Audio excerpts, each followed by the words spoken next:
Watchers, a lot happened in the 4th episode of The Falcon and the Winter Soldier, so if you haven't watched it yet, here's a spoiler warning, so turn back now. So, here's a little breakdown of what happened in episode 4, The Whole World is Watching. This is easily the most brutal episode of The Falcon and the Winter Soldier so far, both because of characters' relationships and because of what John does at the end of the episode.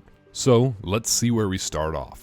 The episode opens showing Bucky's ties to Wakanda and him getting cured from his brainwashing. I believe that this shows that he has some deep ties in Wakanda, once again teasing that he will become the White Wolf, but more importantly at the moment, those in Wakanda that he befriended are not happy with him freeing Zemo, while Io lets Bucky use Zemo for 8 hours before she comes back to collect him. The Wakandans still have a lot of hate for Zemo for killing their king T'Chaka, so this is clearly personal for the Dora Milaje. Unfortunately, when they do seek to intervene in capturing Zemo, later in the episode they do get into a fight that distracts them from doing so, allowing him to escape, likely meaning they will show up again in future episodes as they hunt down Zemo. As for our unlikely trio, much of their story involves them searching for and trying to deal with Karli Morgenthau. And it's interesting to see Sam, Bucky, and Zemo's interactions as they all have different goals for what they're going to do when they find her. In the end though, it does seem that Bucky is beginning to trust Sam a little bit more. They search for Karli amongst the refugees where they find little to no help, because many of those who were displaced don't think that anyone is actually going to help them outside of Karli. Zemo, however, being a very manipulative and smart man, by bribing some children with some candy so he can get intel from them as to where Karli will be. And he learns fairly quickly that she is going to be at a funeral and memorial service for the woman who raised her. But Zemo doesn't give this information away freely as he uses it as leverage so they don't give him up as easily. This definitely works out in his favor because shortly after, John Walker and Lamar Hoskins show up looking to take Zemo back and use the intel that he gave Sam and Bucky to find Karli. So these two teams do join up, but John clearly doesn't trust Sam and Bucky's judgment in the matter, and he seems to be getting angrier and angrier as the show goes on. But what's interesting here is Lamar seems to be his voice of reason, because Sam's idea is to go to Karli and try and talk her down, to avoid more casualties both civilian and combatant. John doesn't really like this idea, but he does listen when Lamar tells him that this might work.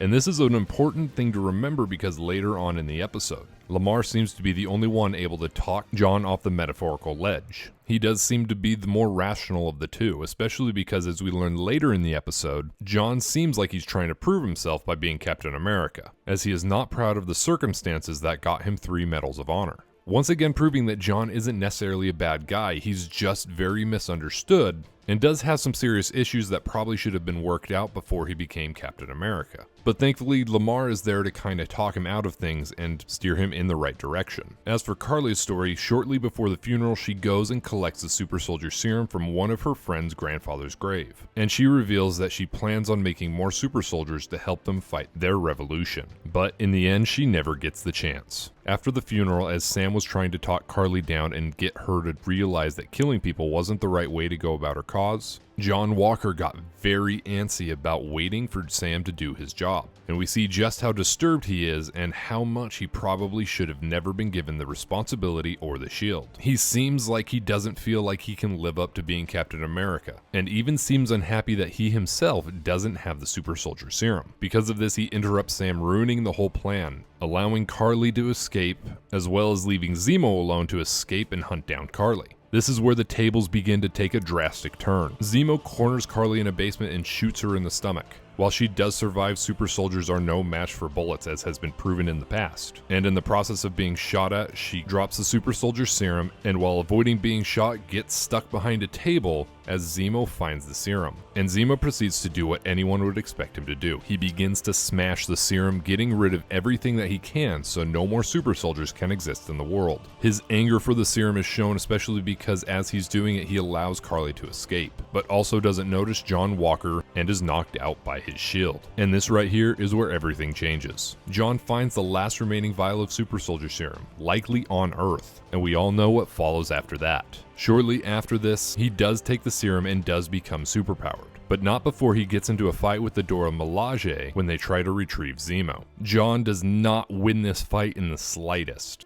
And because he realizes that he wasn't even able to beat people who aren't super soldiers, he consults with his best friend who, even though he's usually the voice of reason, was not at this point. And in secret, he eventually takes the super soldier serum, which is good for him because the Flag Smashers would soon be out to get him. Karli has a plan to contact Sam's sister, threatening both her and Sam to get Sam's attention, as Karli doesn't seem to have anything against Sam and wants to kill Captain America to destroy the symbol that he represents. So after tricking Sam and getting him to come to Karli, separating Sam and Bucky from John Walker and Lamar Hoskins, getting them to go to a building where all the Flag Smashers are waiting to kill John Walker. Thankfully, Sam had already contacted Sharon Carter, who was willing to help them out by tracking John and Lamar. Although it is very questionable how someone who is so far on the run has the ability to tap into government satellites and track government agents, once again giving us some more evidence that Sharon may be the power broker. John is very lucky that Sam and Bucky were tracking him so that they could come help him and keep the Flag Smashers from killing him.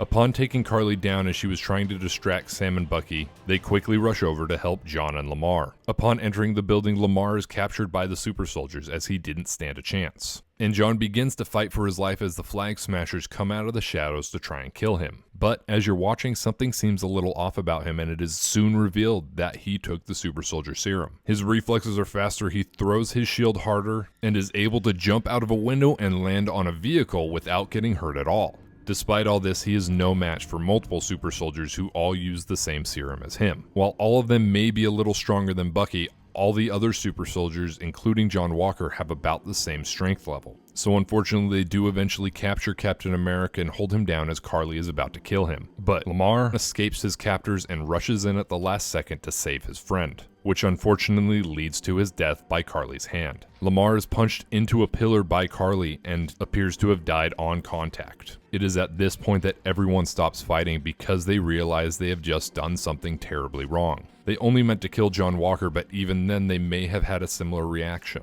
But in Lamar Hoskins' case, he was just a friend and a partner doing his job. In a way, he was far more innocent than some of the others that were in that room. And this is the straw that broke the camel's back for John Walker. All the Flag Smashers flee as John Walker's rage builds. He chases one of them down and kills him in the street where everybody can see. He isn't even the one who killed Lamar, and was just a fellow Flag Smasher who was doing as Karli directed him. But with John's best friend and voice of reason now dead, he became unhinged and murdered the man in cold blood in the street for the whole world to see. And this is where the episode ends, leaving us knowing that John Walker was in no way the right man to replace Captain America, and in the next couple of episodes is probably going to regret taking the super soldier serum, taking up the mantle at all, and eventually giving it up to Sam, which, going back to the fight, would have been a far better choice because he is able to hold his own fairly well against super soldiers, and he is someone who had never taken the serum. So watchers, even though this episode has taken the dark turn, we still have 2 to go. We still don't know who the power broker really is, and now that John Walker has the super soldier serum, which likely has enhanced more than just his strength, including his anger, the Flag Smashers are in for a reckoning. So, fellow watchers, what did you think of this episode, and what do you think is going to happen in the next 2? Let us know your thoughts in the comments below, and then like this video and subscribe to The Marvelous Wave to assemble and join our team, and have a great day.